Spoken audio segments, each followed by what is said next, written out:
gente! Hoje nós vamos conversar com a doutora Carolina Arantes, pediatra, especialista em sono, e vamos falar um pouquinho sobre a trajetória profissional dela e sobre algumas curiosidades que poucas pessoas sabem, de como ela deu uma reviravolta aí esses tempos e compartilhou isso nas redes sociais, que foi o que me motivou a trazê-la aqui para o canal como nossa primeira entrevistada e falar um pouquinho sobre essa jornada dela profissional. Doutora Carol, obrigada! Obrigada por você me receber aqui no seu consultório. Obrigada pela humildade de conversar com a gente, de compartilhar essa história. Imagina, o prazer é meu. Eu que agradeço o convite. E eu tô muito feliz porque você é a minha primeira entrevistada do canal Mulheres de Atitude. E eu acho que você tem muito a contribuir com essas vidas que estão nos assistindo. E eu queria perguntar para você primeiro sobre como que você decidiu se tornar médica, né? Como é que você escolheu a sua graduação e o que te motivou a isso? É uma escolha mega difícil, porque a gente sai do ensino médio sem saber nada. Eu tinha 18 anos quando eu acabei o ensino médio e eu gostava da curiosidade da medicina. Só que daí eu fiquei com medo de não passar e decidi falar pra minha mãe que eu queria fazer química. Quem quer fazer química? Desculpa! Mas eu queria fugir da minha responsabilidade. Eu amo química, só que eu tinha medo de não passar na medicina. E acabou, eu caí na real e falei, se eu quero isso eu tenho que enfrentar. Seja a parte positiva, seja a frustração. E eu decidi assim, era uma coisa que me motivava, eu gostava de lidar com as descobertas, então, de cada pessoa, e fui nesse campo. Hoje eu não farei outra coisa, mesmo a química que eu gosto, não farei outra coisa, me deixa feliz. E me fala um pouco assim da sua trajetória profissional, depois que você finalizou sua faculdade, como é que foram as suas experiências? Eu fiz faculdade em Tocantins, que meus pais moram lá, e vim pra Brasília porque eu me casei, fui carregada. E quando eu me formei, a gente fala assim, porque é médico que já tem um emprego garantido. Não é nada disso. Então eu fui em todos os hospitais de Brasília, entreguei currículo, fui nas cidades vizinhas, entreguei currículo, mas demorou. Não fui chamada para nenhuma porque é um meio muito fechado. Então acaba que meu primeiro plantão foi no interior de Brasília, no Réveillon, que eu fiz para um colega. Então o começo foi de frustração. Só que depende muito como você reage à frustração. Que pra mim são palavrinhas-chave. Pra mim não existe assim, não é que eu frustrei, só não foi no momento certo. Então eu busquei até que eu passei na pediatria. Então por 2 meses que eu fiquei formada e ainda não tinha emprego, eu continuei não tendo emprego. E quando eu passei na pediatria, que é tempo integral, são 60 horas por semana, que a gente faz no hospital público. De especialização. De especialização. E então eu me envolvi naquele cenário. Então foi tudo muito rápido, mesmo que a gente fala, meu Deus, mas eu saí sem emprego, mas é porque não era o momento de eu ter um emprego, era o momento de eu canalizar meus estudos, fazer a pediatria e passo a passo, quando eu fiz a pediatria, eu fui conseguindo outros trabalhos e tudo foi se encaixando. Então no começo é um mercado de trabalho muito difícil e que independe se você é médico ou se você é manicure, é difícil para todo mundo. Então não importa a profissão que você escolhe, importa como você encara os seus desafios diários. Então eu vejo mais ou menos assim. Isso é muito bacana você falar, porque existe muito esse endeusamento, né? De algumas profissões. Eu acho que a medicina é a que mais tem, né? Que as pessoas colocam assim os médicos num pedestal. E eu acho que existe, eu até te falei sobre isso, porque eu acredito que vocês são uns profissionais assim que dão a vida mesmo, né, pelos pacientes e pelas outras pessoas que vocês estão lidando. Então realmente precisa de muita dedicação e precisa gostar, né, do que se faz, porque vocês são pediatras, são médicos 24 horas, né? Então precisa muito gostar disso. Mas é muito bacana você falar sobre essa questão de ter sido difícil, porque ninguém fala sobre isso. Acha que é o céu na terra. Que você saiu da faculdade, aí você já tem um emprego, vai ganhar milhões, né? Isso é muito bacana, porque aquele dia que a gente conversou, você falou sobre isso, né? Médico, hoje tem essa ideia de que médico ganha muito dinheiro, né? Mas você falou, ganha muito dinheiro porque trabalha muito. Né? Muito mais do que a média das outras pessoas, né? Então eu acho que, por exemplo, se uma manicure, uma cabeleireira, dispusesse a trabalhar tantas horas quanto muitas vezes o médico trabalha, ganharia a mesma coisa que a gente, quase. Ou um pouco menos, tá claro, pela faculdade, profissão, mas não seria tão diferente. E tem essa dedicação ao trabalho, independente do que você for fazer, você tem que dedicar. Você colocando o seu amor em cima disso, dá certo. Se eu não gostasse de ser pediatra, igual as pessoas perguntam, meu Deus, mas você deve amar criança. Eu amo criança, só que eu separo. A minha profissão é amar crianças e cuidar das crianças. E minha vida pessoal é outra. Sim. Então, se for pegar meu celular agora, tem um monte de mães que precisam de ajuda. Eu tô disposta a isso. Então, você tá disposta a trabalhar 100 horas por semana? Você está disposta a não ter seu feriado, não ter o Natal e Ano Novo com a sua família? Então, se você tiver essas prioridades em busca de uma conquista, de um objetivo, você vai ser bem sucedida em qualquer profissão. Sim. Assim como eu, então. Se eu quero fazer algum curso que demanda um pouquinho mais de recursos financeiros, eu tento me disponibilizar para fazer 100 horas por semana, 110, 112 horas por semana, que foi o máximo que eu já fiz. Que é muita coisa, né? Muita coisa. E você alcança o seu objetivo. Sim. Hoje eu me canalizei para o que me deixa mais tranquila, que nós vamos falar. E hoje eu faço, não sei, 80 horas, 70 horas. Que já é muito acima da média normal, né? Dos nossos profissionais. Já é. Sim. Então, é canalizar o seu objetivo, eu acho. Bacana. E me fala sobre, depois da pediatria, da especialização, que durou quanto tempo? 2 anos. 2 anos. Então foram quantos anos de faculdade? 6 de faculdade, 2 de especialização de pediatria e mais um do sono. Então, quantos anos no total? 8. 9 anos. 9 anos. Total de 9 estudo. anos. E aí, depois da pediatria, quais foram os caminhos que você foi escolhendo, enfim, que foram né, combinando aí, porque depois disso você deve ter procurado outras oportunidades e tudo mais. Sim.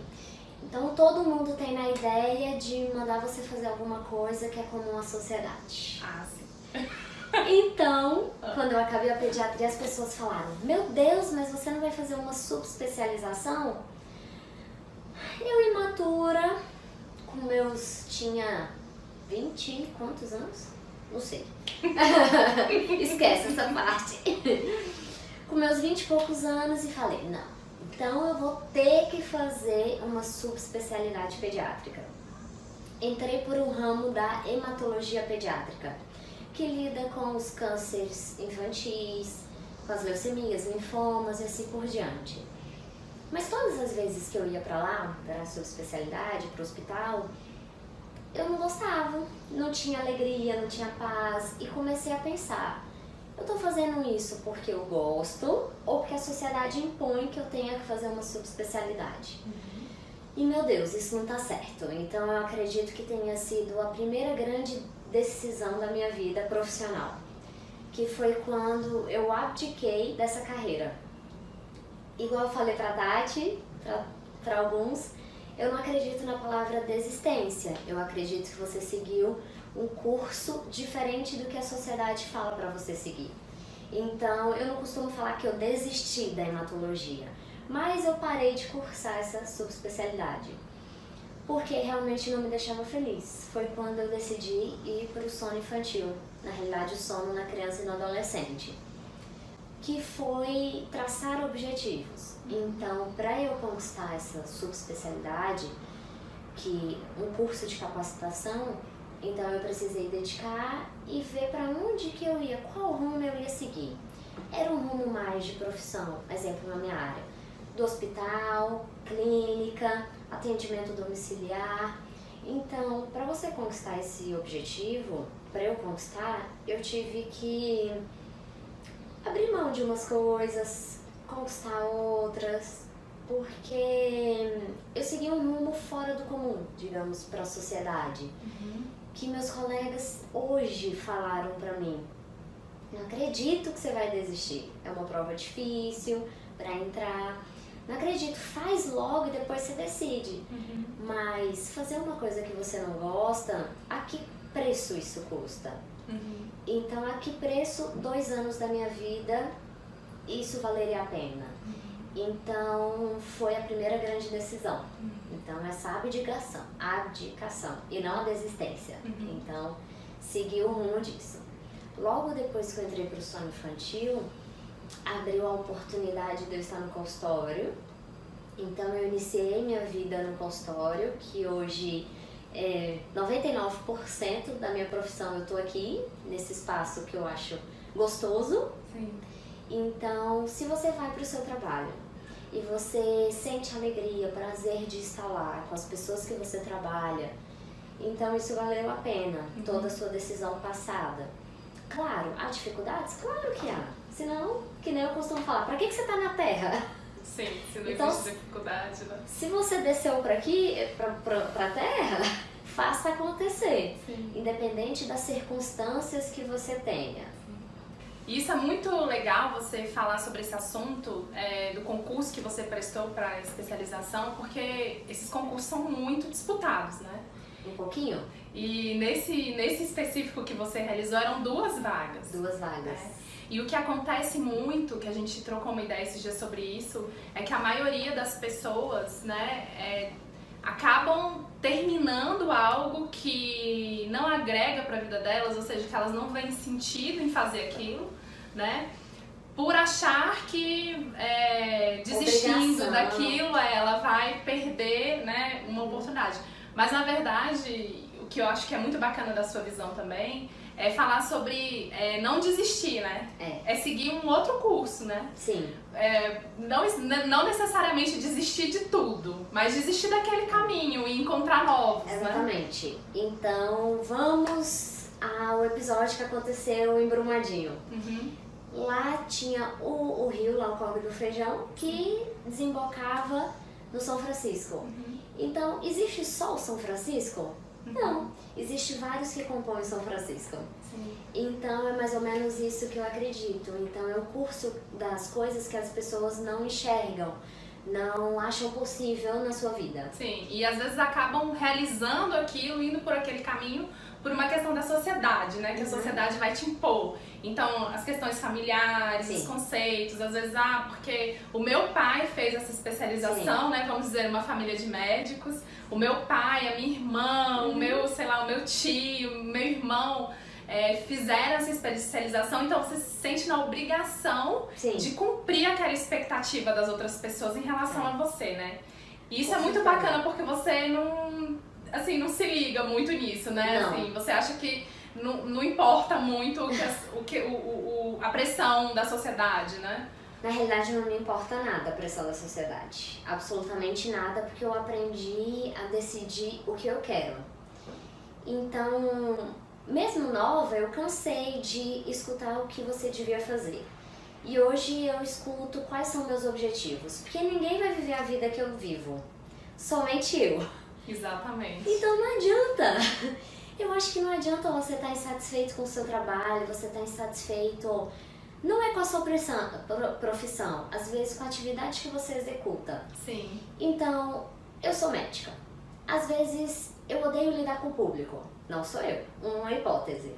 Eu vou fazer o quê? Vou fazer laudos, vou fazer aconselhamento, vou fazer projeto de clínica. Então, você tem outros ramos para seguir. Sim, existem outras opções. Sim. Você não precisa ficar preso só ao consultório, por exemplo. Sim, né? Se você é engenheiro, não é que você tem que construir só prédio. Vai fazer análise, vai fazer assessoria, vai dar aula. Então, na realidade, eu não aguento imposição da sociedade. Sim. Porque se você quer, se você gosta, você faz e pronto. Então, ninguém vive a vida que você vive, ninguém tem a mente quando deita no travesseiro como a sua. Então, se você não está satisfeito com isso, tem que mudar de foco. Então, existe aquele medinho, meu Deus, o que eu tô fazendo? Tá certo? Óbvio que você tem que ter um estudo, uma análise do que é possível, contrata a Tati. Não sai fazendo assim, não né? Sai tipo, fazendo tô com a cabeça direta. quente, vou lá e tomo uma decisão. Imagina, tudo né? tem que ser pensado Calculado. com sua consequência Sim. e com seu custo-benefício. Sim. Você vai mudar de profissão ou de área, a que custo?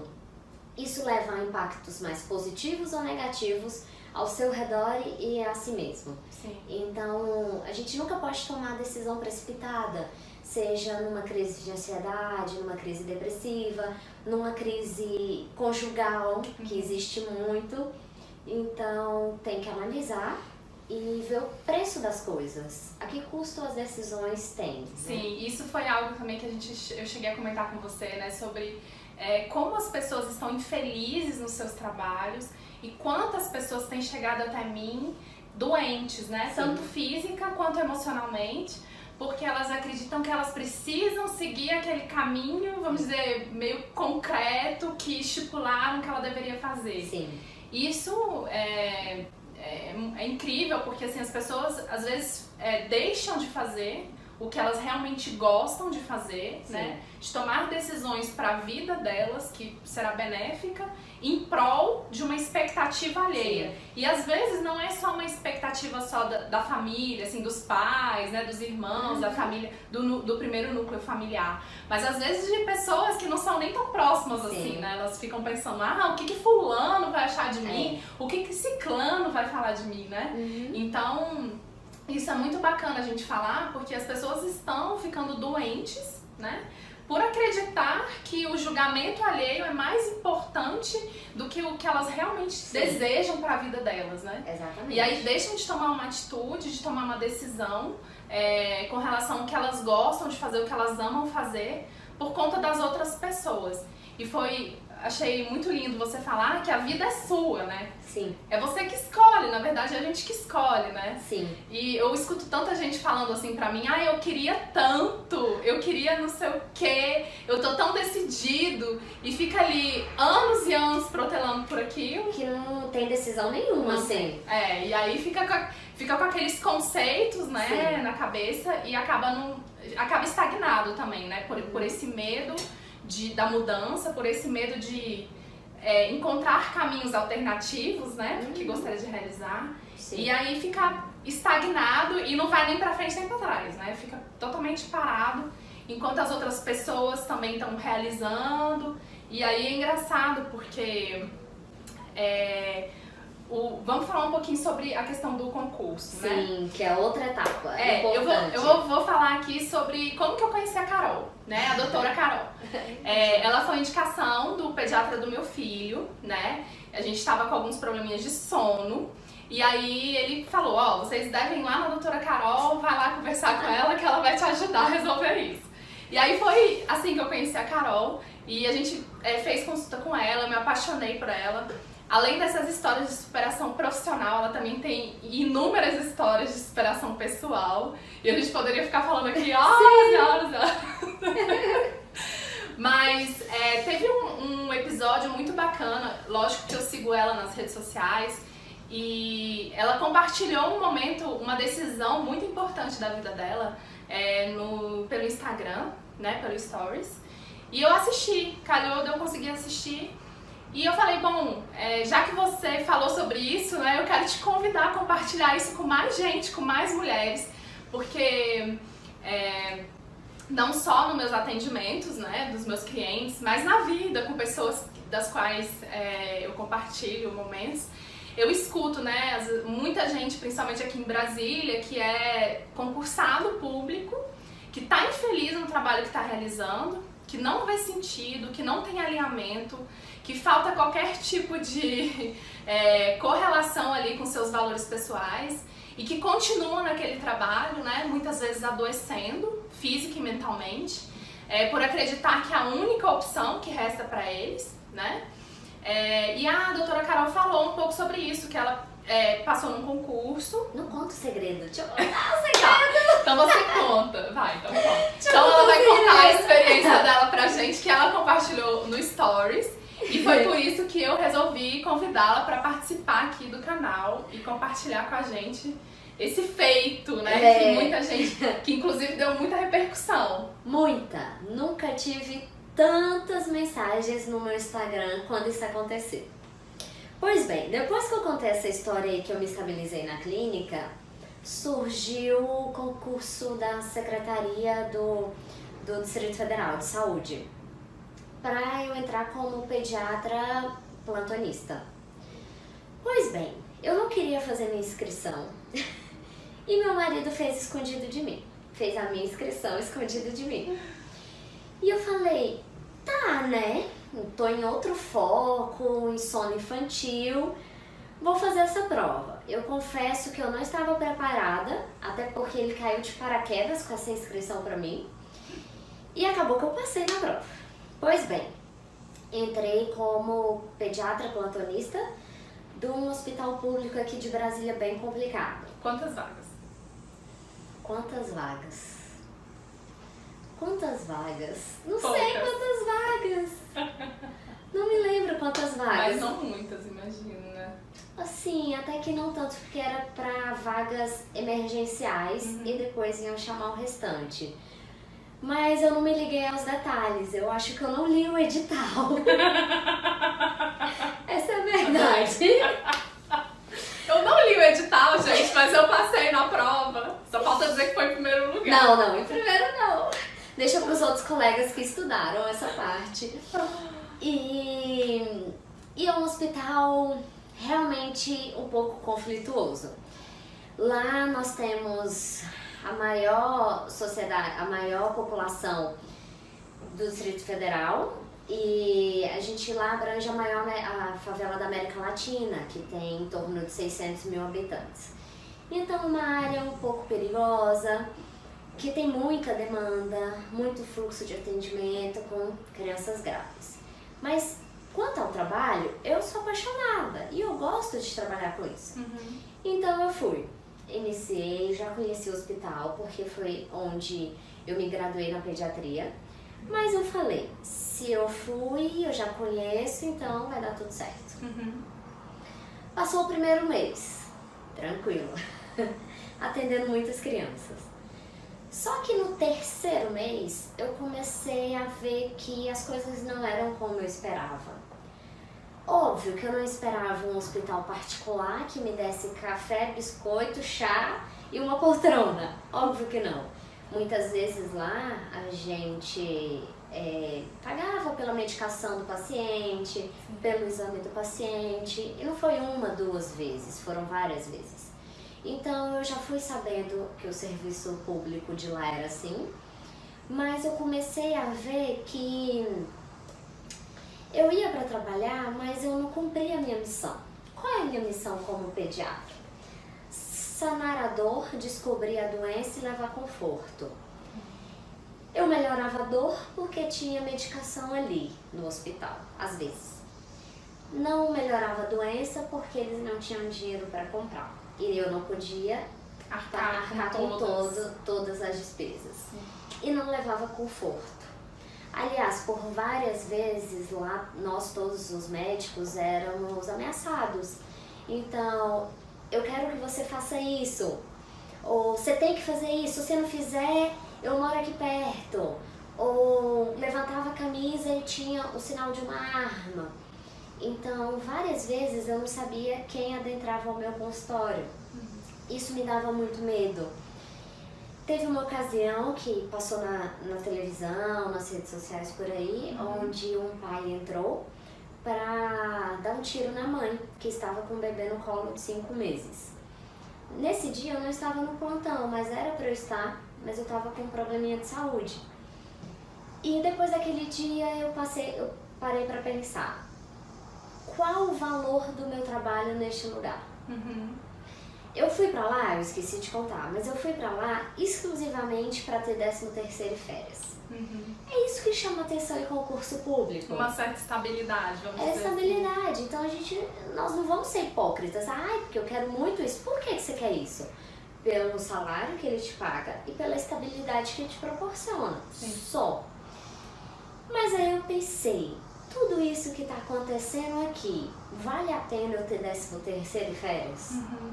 E comecei a pesar na balança. E eu vou falar um segredinho. O que mais pesava para minha decisão de estar lá era o que meus pacientes do consultório iam achar de eu desistir do hospital público. Então eu ficava pensando, gente, eles vão achar que eu não dou conta. Eles vão achar que eu tô aqui, eu não sei trabalhar no hospital público. Aí eu, meu Deus, aí eu caí a real de novo. Eu tô com esse pensamento socialista. Eu tô com esse pensamento que a sociedade manda na minha vida, no meu trabalho, não é assim. Óbvio que você tem as leis de bom costume e convivência. Sim. Mas é a minha mente que vai deitar no travesseiro e não vai conseguir dormir. É o meu trabalho no consultório que muitas vezes será prejudicado porque eu tô pensando no que eu fiz, que eu deixei de fazer e a angústia que me trazia. Sim, muita ansiedade, né? Me gerava uma tremenda ansiedade.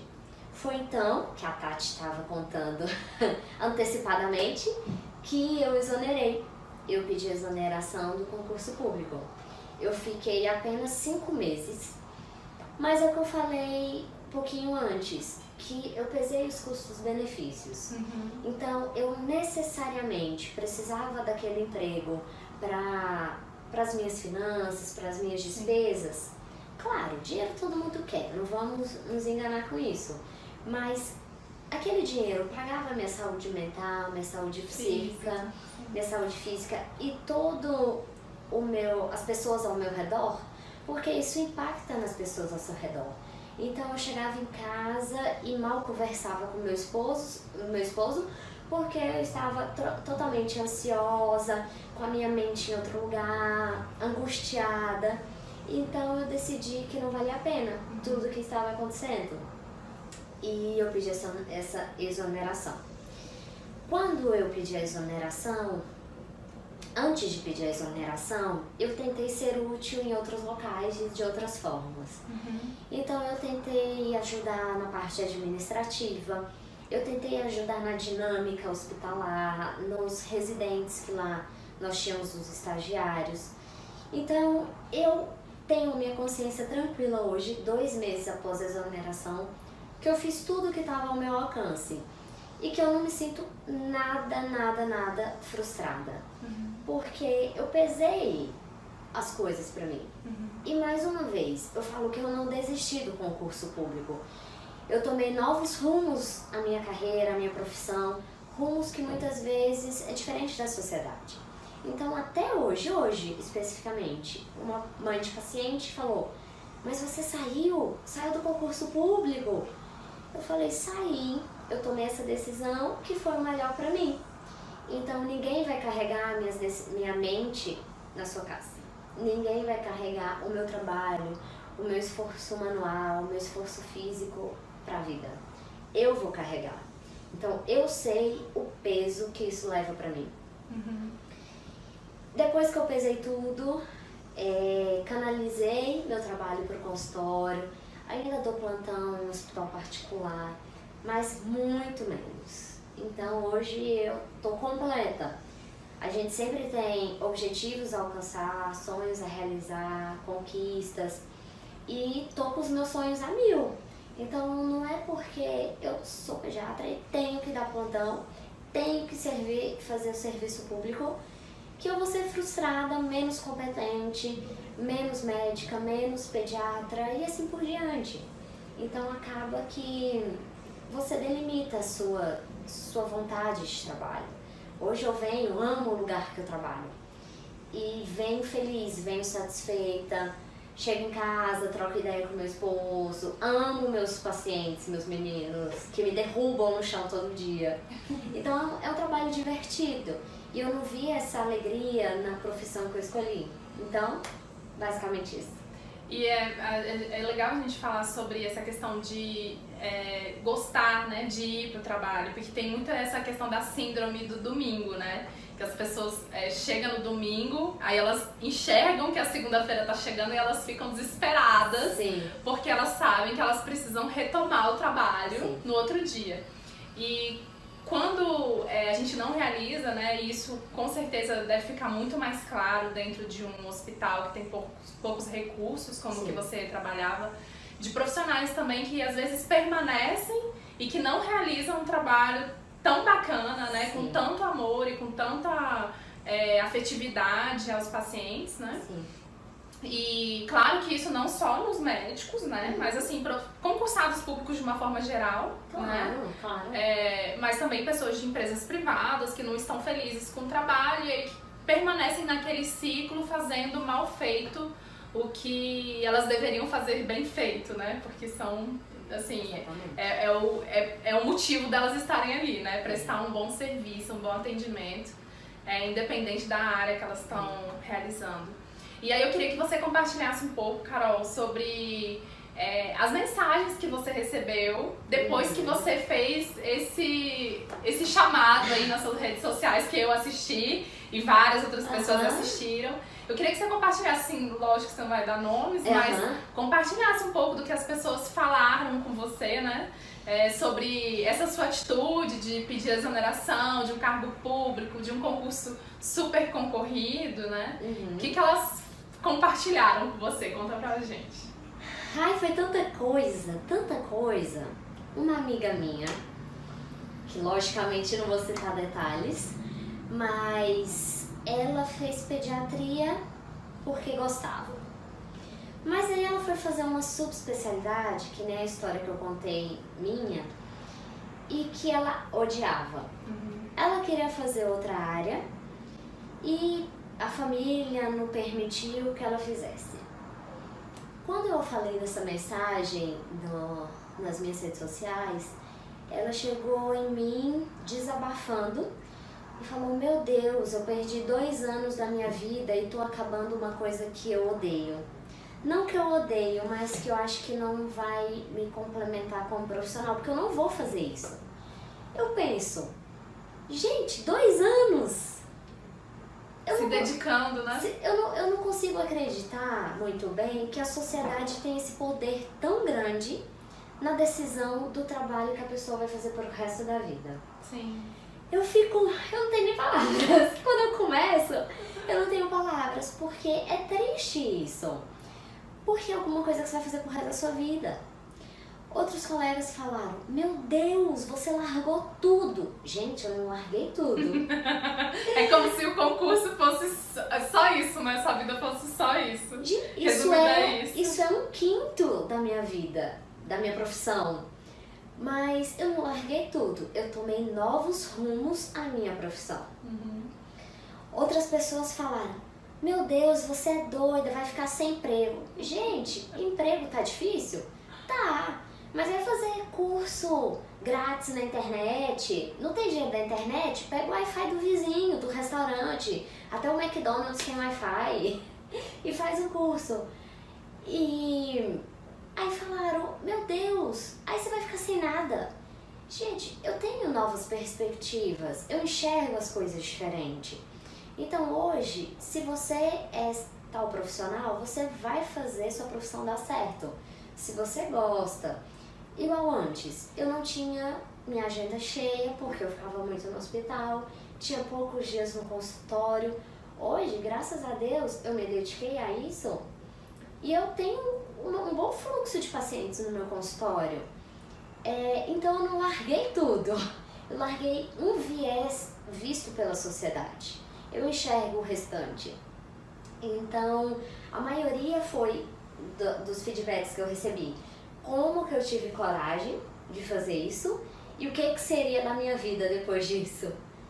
continuo sendo eu, Carol, pediatra, sono e só não, né? Porque já é muita coisa. Sim. Mas elas acharam que eu tava no fundo do poço. Gente, eu não tô no fundo do poço. Isso é muito bacana você falar, porque as pessoas acham que é a única alternativa, né? Não é a única alternativa. Não, é uma alternativa das milhões que existem. Mas Mas as pessoas são tão, assim, limitadas com relação ao que o outro vai pensar ou das oportunidades que estão abertas pra gente, que não consegue nem enxergar isso, né? Acha que é assim, ai meu Deus, agora você acabou com tudo, né? Sim. Sendo que as oportunidades, na verdade, somos nós que geramos, né? Sim. Na nossa vida, Claro. ao longo da nossa jornada. E eu queria que você falasse um pouco sobre como é que você se sente hoje, assim, olhando a perspectiva de trabalho que você tinha lá no hospital, da forma como você se sentia com relação à sua missão que você não conseguia cumprir lá pelas possibilidades que existiam. Como que você se sente com essa decisão que você tomou alguns meses atrás? Totalmente completa. Então, acho que seria assim a palavra. Hoje eu me sinto completa, feliz, com paz. Então, antes eu ia totalmente angustiada e saía angustiada. Hoje, mesmo na correria louca, às vezes eu fico até mais de 10 horas na clínica, 10 horas da noite, e eu chego em casa feliz. Fico pensando nos meus meninos, porque eu considero as crianças meus meninos. E fico pensando num sorriso gratificante. Antes, eu olhava aquelas crianças e eu não conseguia fazer. Eu não tinha um vínculo, eu não tinha... E aí, tá tudo bem? Então, hoje eu me sinto totalmente em paz com a minha decisão. Não acho que foi uma decisão precipitada. Não acho não. Não foi uma decisão precipitada. Que nem a gente conversou, eu pesei todos os pontos e vi o que pesava mais na balança. Sim, isso é muito bacana de falar, né? Os Sim. prós e os contras Sim. de permanecer Sim. naquela decisão, né? Então, sempre existe pós, sempre existe contra. Sempre. Qualquer área da sua vida vai existir as duas balanças. Mas o que vale mais a pena e o que pesa mais. Então, hoje eu sou totalmente satisfeita. Foi uma das melhores decisões que eu já tive profissionalmente. Não me arrependo de ter entrado. Eu acho que realmente foi excelente eu ter entrado. Mas também foi ótimo ter saído na hora certa pra mim. Na hora certa que eu estava preparada para os outros rumos que a vida me deu. Então, totalmente satisfeita e completa. Que bom. E eu queria saber, doutora, você falando um pouquinho sobre... A gente contou um pouco da sua história, mas hoje você é pediatra. Sim. E você trabalha com sono infantil. E aí, como é que é essa perspectiva para você, diferente das perspectivas dos outros médicos, né? Que, enfim, buscam subespecializações e tudo mais. E como que é para você essa questão? Porque, assim, você é uma pediatra conhecida, né? Que já é referência, né? Inclusive aqui em Brasília já é referência com relação ao sono infantil. Realmente existem muito poucos profissionais médicos que atuam nessa área, né?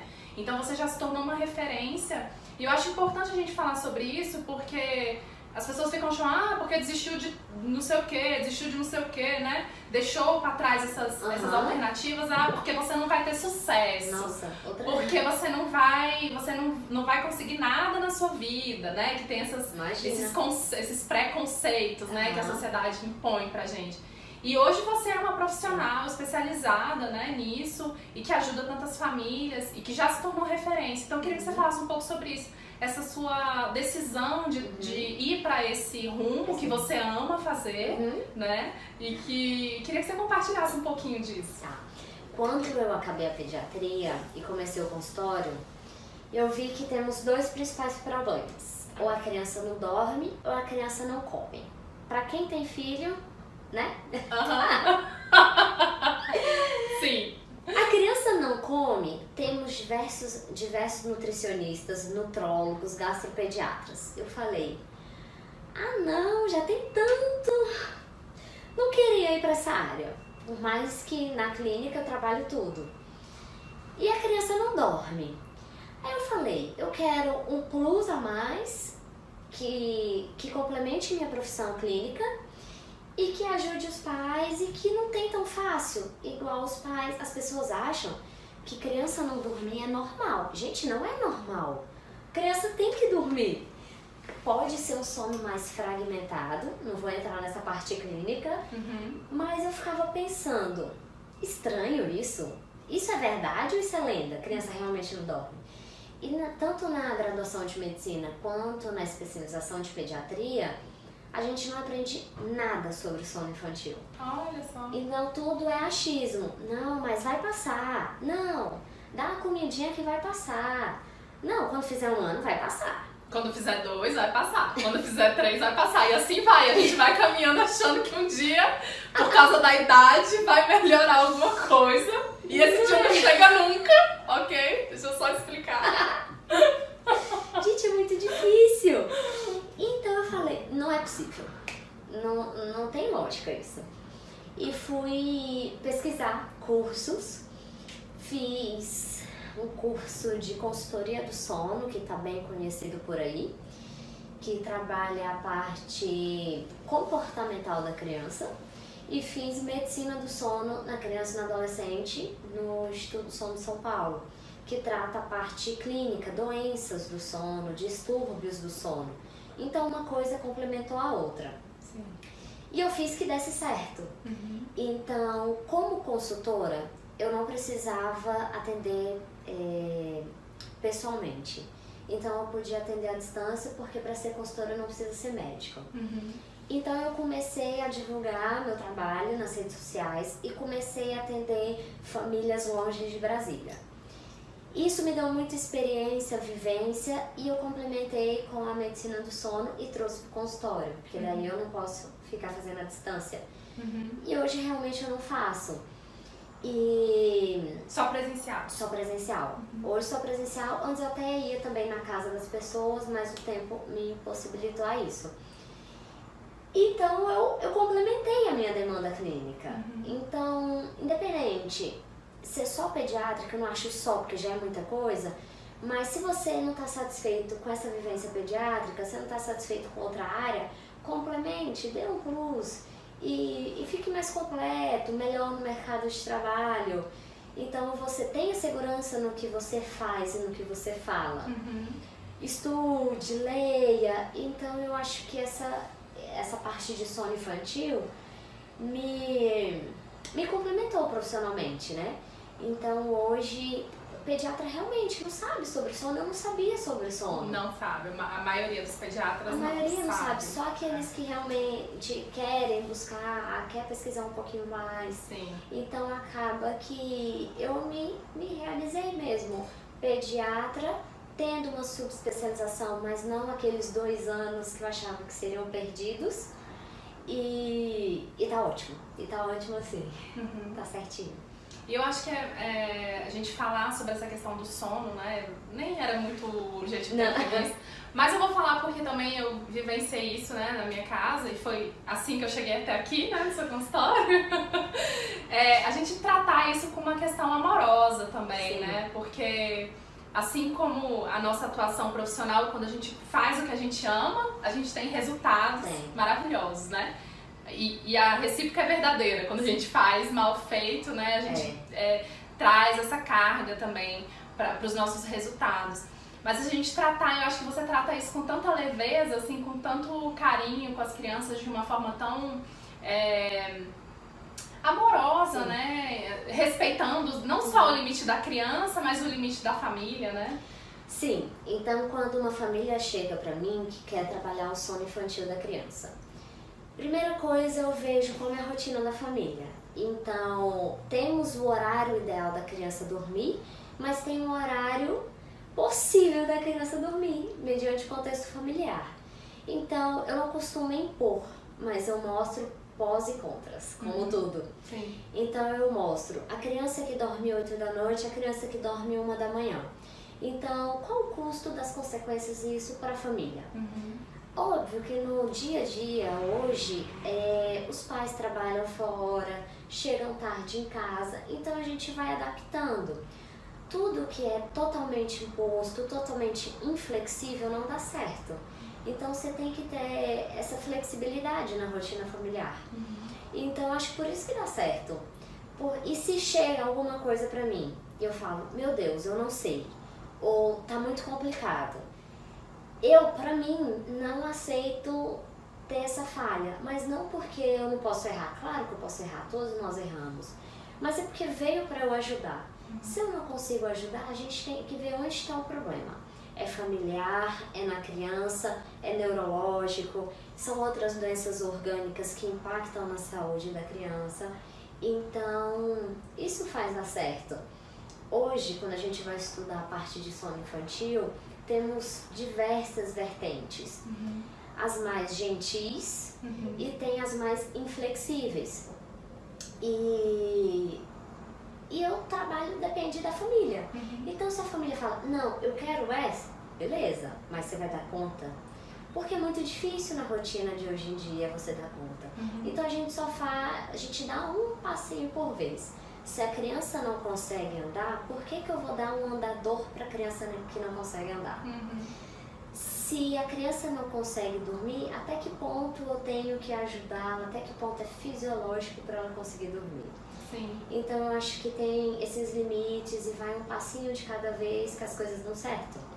Eu acho que é por aí. Bacana.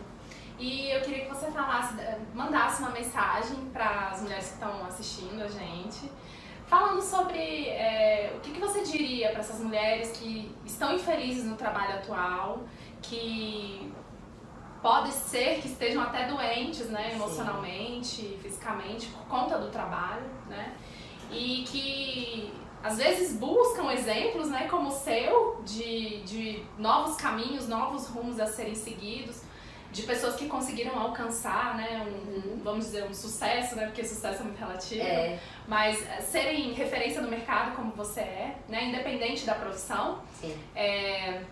O que você pode dizer, a mensagem que você poderia deixar para essas mulheres que estão querendo uma mudança de vida, mas que não têm coragem de realizar? Eu acho, tem até que pensar. Eu acho não, essa palavra eu também não gosto. Assim como desistir, eu acho que não existe muito achismo. Eu acredito que a sensibilidade da mulher, a sensibilidade da profissional, de você como esposa, mãe ou trabalhadora e assim por diante, é o melhor feeling, é o melhor, sabe, aquela pulga atrás na orelha. Porque a doença emocional é a que você menos vê. A doença física, aparentemente, é a que mais dói. Então, dê ouvidos à sua mente, dê ouvidos à sua paz de espírito, ao seu coração. Não estou falando de religião. Então, dê ouvidos ao que é dentro de você. Porque só você sabe dar lugar à sua dor emocional, dar lugar a sua força de vontade. As pessoas acham que essa angústia no trabalho é cansaço, é exaustão, mas para pensar, é isso mesmo? Ou você está infeliz? É uma coisa que você faria para o resto da vida. Então, primeira coisa, dê ouvido à sua sensibilidade. Dê ouvido àquilo que te incomoda. Então, mesmo que as pessoas falem, ou você tá louca, ou você só tá cansada, mas só você sabe.